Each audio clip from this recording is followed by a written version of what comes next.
Hey, what's up, guys? PG2 here. Super excited for our conversation today. I hope you all are doing well. We've got a great topic that we're going to dive into today, and I'm just overjoyed because we get an opportunity to share a few moments together throughout your week or your weekend, whenever you're watching. But I am very excited about this topic in particular because, before we jump into it, it's important that we not only strive to be the best humans and the best people that we can be, because that's important, but we also strive to be the best leaders that we can be as well, because you can't be a good leader until you're the best you that you can be. So, guys, we talk about being good humans, strong people, and stronger leaders. We want to lay the foundation for what it looks like to think upside down, to think about our friend groups in an upside down way, our organizations, the teams we lead, the people we lead, the relationships we have, the partnerships we have. How do we begin to cultivate and build this upside down way of thinking, this way that's countercultural, this way that is not how everyone would view relationships or business? Like, we want to be able to think differently so that we can do differently at the same time. So if you look at organizations, guys, if you look at companies, businesses, you see that there is two main components. You've got your physical infrastructure, that's number one, and then you've got the spiritual infrastructure as well. That's number two. So the physical, obviously, that's your building. That's all the things that go into the facilities. That's all the outer external pieces that go into the business, right? But then on the other side, you have the spiritual infrastructure. You've got the people. And what's important to think about with those two components is that you can lose the building. You can lose all the externals. You can lose even money. You can lose all of the things that make the business go. But what's behind the business and what's in the building is the people, right? You can lose all of that. But at the end of the day, you may have someone who's still sticking close to you. So what does that say to us as people first and then as leaders second?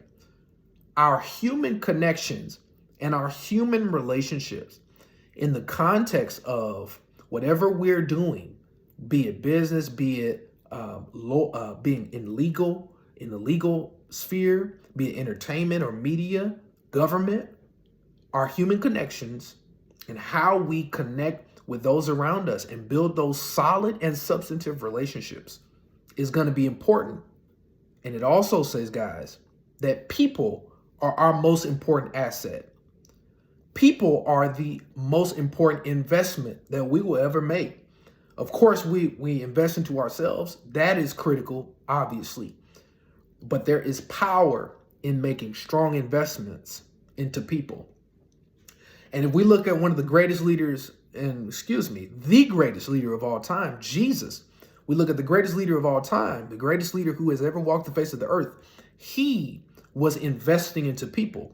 And when he starts his group, when he starts his mastermind team, when he begins to build his legacy and build the infrastructure, the people infrastructure, he goes to the disciples and he says, follow me.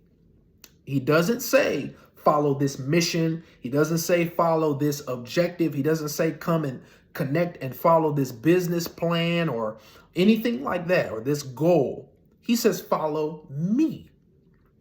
He says follow my person, my character. Follow who I am before you follow what I do.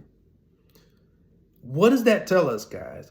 That tells us that as we're going into these partnerships, these friendships, these platonic and romantic relationships, we have to have this particular concept in mind.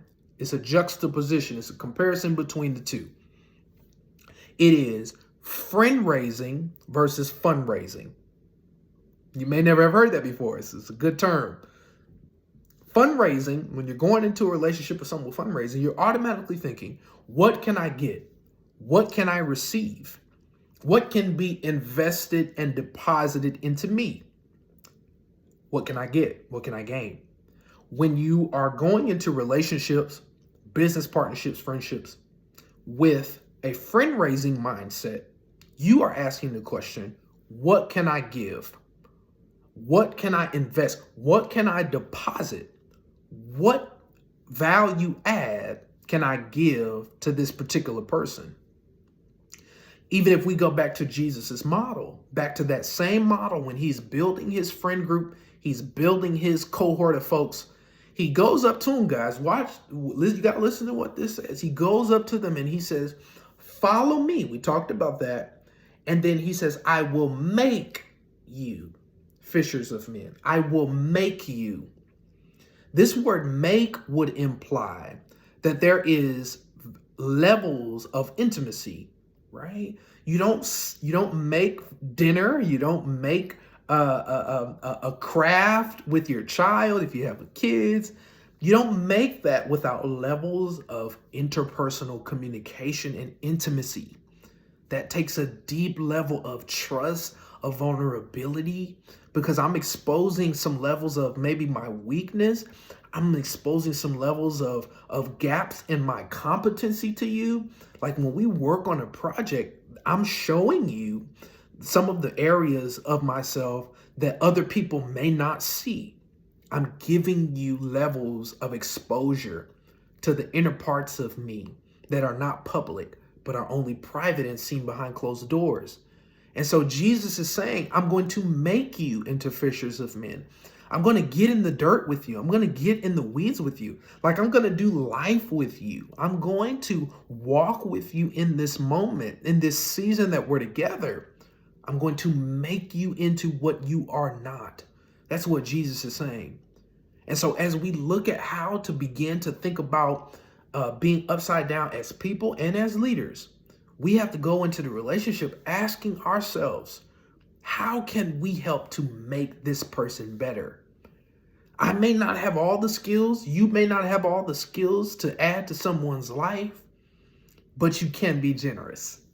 You know, you can share your heart with them that may encourage and inspire them. You can help them to think in a way that they haven't think before by just sharing an experience that you may have had in life. You got to ask yourself, thinking upside down, how can I make this person better? Because really, guys, when you make one person better in your life, you make your world and the world better because you did it in your community, which is important. We've got to realize this as well. All relationships, as we're building our groups, as we're building our folks and our cohort of people that we're going to be with, our friends, all relationships won't be like that. All relationships won't be, sustainable over the long haul. That's just the way of life. But it's got to be our job and objective to find those relationships that we can walk into different seasons of life with. That's very important. And some of the formalities of the relationship, even early on, will tell you what the relationship is going to look like. My mentor always tells me this, guys. He says, Jeff, the relationship has a voice. It's going to tell you what it is and what it's supposed to be. You know, we go into relationships all the time and say, well, they don't like me, or I want it to be this and they want it to be that, and I want, this out of it and I want this out of this partnership, but this person is not on key with that, or we're trying to work through it and have a conversation and we're wrestling with each other and trying to figure it out. One thing that you will never regret is leading with your ears. Take this down. An open ear will resist the temptation to close a mouth. An open ear will resist the temptation to close a mouth. When your ears are open and you are tentatively listening and you are leading with your ears, leading with your heart, listening to the heart of others, you may find information, you may find out something about that person that you may not have known before that will better help you to A, steward their heart, and to B, be there for them in their time of need. And that's gonna require you to do this one thing, and then I'm gonna land this plane. That's gonna require you to go outside of your normal business hours. The making and the following of Jesus, and when we're made and when we follow those who have influence in our lives, that requires us to go beyond the normal business hours of a relationship. So if you have a meeting, ongoing meeting with someone weekly, try to meet with them outside of that time. Extend yourself. Hey guys, listen, I hope this message was encouraging for you. When you're thinking about living upside down, being upside down in a right side up world, think about this. You've got to be the best you can be before you can be the best leader you can be. So be the best you before you lead them. Love you guys. Talk to you soon. Peace.